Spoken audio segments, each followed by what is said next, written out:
Welcome to the IELTS speaking test. In part 1 of the speaking test, I'm going to ask you some questions about yourself. First of all, let's talk about furniture. Do you have a lot of furniture at home? Well, honestly, I just finished my house with some basic pieces of furniture, such as chairs and tables, as I am currently residing in a tiny house with my parents. Additionally, too much furniture in the house may hinder us from moving comfortably. What's your favorite piece of furniture in your house? I really don't have any preference for furniture, but if I were to choose one, that would be a present given by my mom, the wooden wardrobe. So not only is it my birthday present for me, but also a message of love that my mom wants to give me. Have you ever received a piece of furniture as a gift? Frankly, the one and only piece of furniture that I've ever gifted is a wooden wardrobe, which my mom purchased for me on my last birthday. So I was taken aback by the elegantly carved patterns that were aesthetically put on this wardrobe when receiving such a present. In part 2 of the speaking test, I'm going to give you a topic and you will have 1 minute to prepare and 2 minutes to talk. I will tell you when your time is over. Your 1 minute starts now.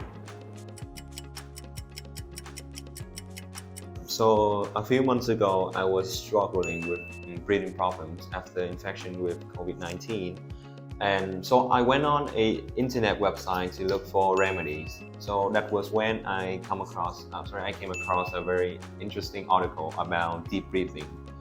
So if my memory serves me right, the website was called everydayhealth.com.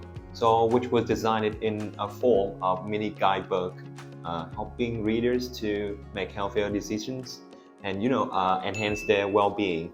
So I thought it was a professional healthcare website that provided easy to read and in-depth medical information.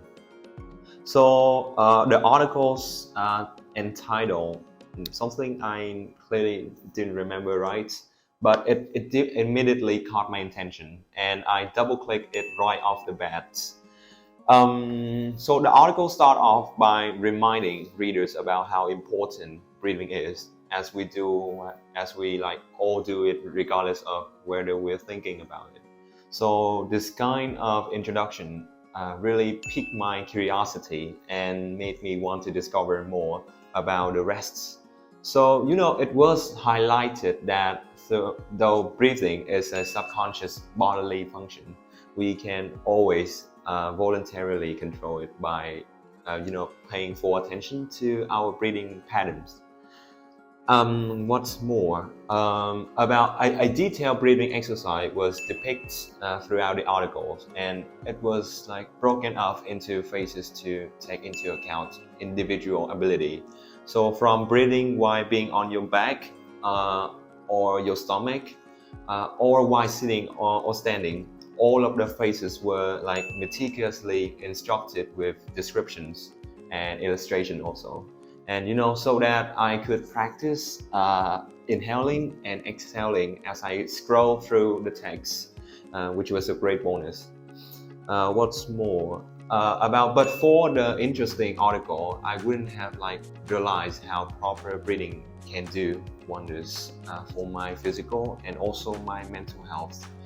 I was able to recover my lung function thanks to this simple tip of the article, and I would, definitely practice this breathing technique more regularly in the long run.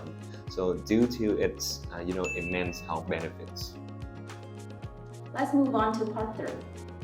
So what kind of news do teenagers like to read? To be honest, I do not have the fortiest ideas about what types of content teenagers fancy nowadays, as my field of interest is mostly composed of adult news. So maybe their tastes and interests have altered compared to mine.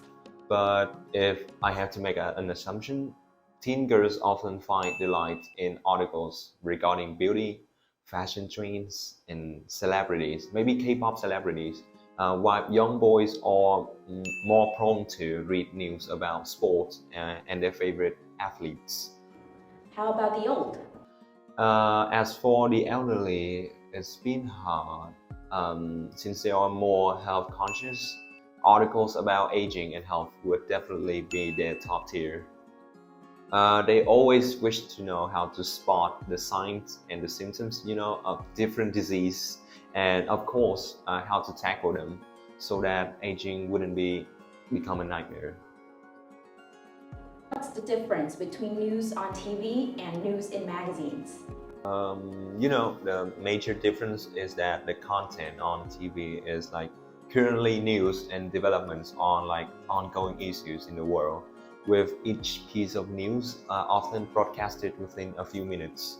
Magazines, on the other hand, have like specific content such as fashion, medicine, or sports, which longer articles, as it may include the author criticisms and remarks. Another discrepancy I can think of is the frequency of publication.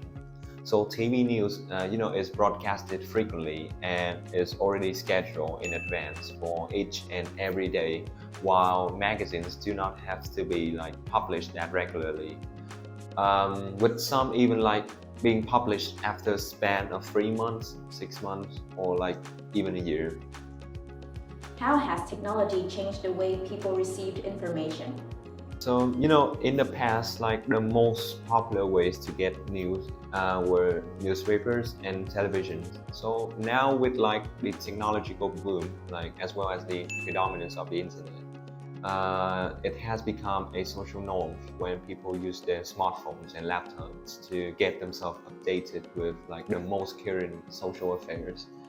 The internet is like an endless resource of information with like ongoing issues uploaded and disseminated within seconds. So it is like uncertain to say that all the information provided has gone under careful inspections. But it surely changed the emphasis from being right to being fast and altered readers' behavior as a result.